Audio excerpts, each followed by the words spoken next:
Hello everyone, எல்லாரும் எப்படி இருக்கீங்க? Welcome to Vilvadarsh mini vlogs. இன்றைக்கி நம்ம என்ன பார்க்க போகிறோம்னா சூப்பர் அண்ட் டேஸ்டியான கத்திரிக்காய் காரக்குழம்பு. இது சப்பாத்திக்கும் நல்லாயிருக்கும், ரைஸ்க்கும் ரொம்ப டேஸ்ட்டாக இருக்கும். மறக்காமல் ட்ரை பண்ணி பாருங்கள். என்னோடய ஸ்டைலில் எப்படி பண்ணுறதுன்னு பார்த்துடலாமா?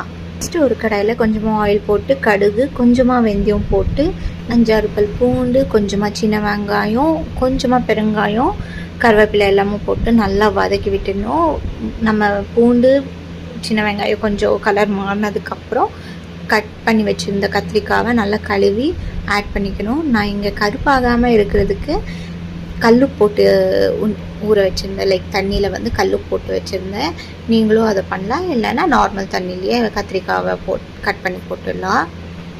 நம்ம கத்திரிக்காவை ரொம்ப மெலிசாக கட் பண்ணிட்டோம்னா ரொம்ப சீக்கிரமாக வெந்துடும், வாய்க்கு கிடைக்காது லைக் குழம்பு சாப்பிடும்போது. ஸோ அதனால் கொஞ்சம் கனமாக கட் பண்ணிங்கன்னா கரெக்டாக வேகும். அது இல்லாமல் உங்களுக்கு மசையாது, நல்லா நீங்கள் சாப்பிடும்போது வாய்க்கு நல்லா கிடைக்கும். அது சூப்பர் டேஸ்ட்டில் இருக்கும்.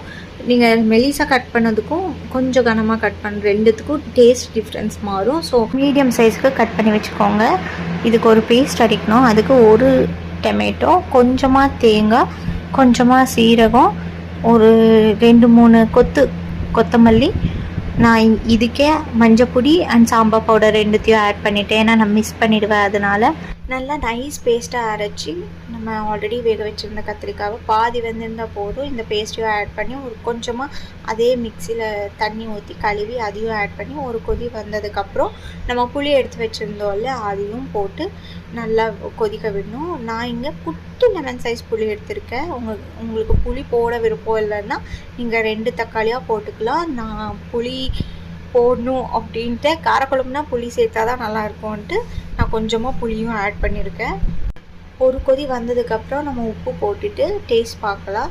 நான் உப்பு மட்டும் எப்போவுமே பார்த்து போடுவேன், ஏன்னா இங்கே கல்லுப்பு யூஸ் பண்ணுறதுனால எனக்கு கொஞ்சம் பயமாகவே இருக்கும், கரெக்டாக வருமா இல்லையா அப்படின்ட்டு. எங்கள் அம்மா கூடவே நின்றுக்கிட்டு, அம்மா ஃபஸ்ட்டு நீ டேஸ்ட் பாரு, அதுக்கப்புறம் தான் நான் போடுவேன் அப்படின்வேன். எங்கள் அம்மா சராசரியாக இவ்வளோலாம் பத்தாது, இன்னும் போடு அப்படின்வாங்க. எனக்கு தான் கொஞ்சம் பயம்.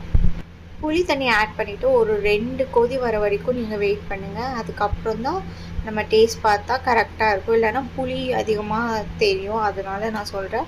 லாஸ்ட்டில் இன்னொரு 5 மினிட்ஸ் ஆஃப் பண்ண போகிறோம் ஸ்டவ்வை அப்படின்னும் போது வெல்லமும் கொத்தமல்லி பவுடரும் சேர்த்துக்கணும். என்கிட்ட வெல்லம் இல்லை, அதனால நான் சர்க்கரை சேர்த்துக்கிட்டேன். நல்லா எண்ணெய் பிரிஞ்சு வர வரைக்கும் நம்ம கொதிக்க வச்சோன்னா சூப்பரான கத்திரிக்காய் காரக்குழம்பு ரெடி ஆகிடும். மறக்காமல் நீங்களும் ட்ரை பண்ணிட்டு கமெண்ட்டில் சொல்லுங்கள்.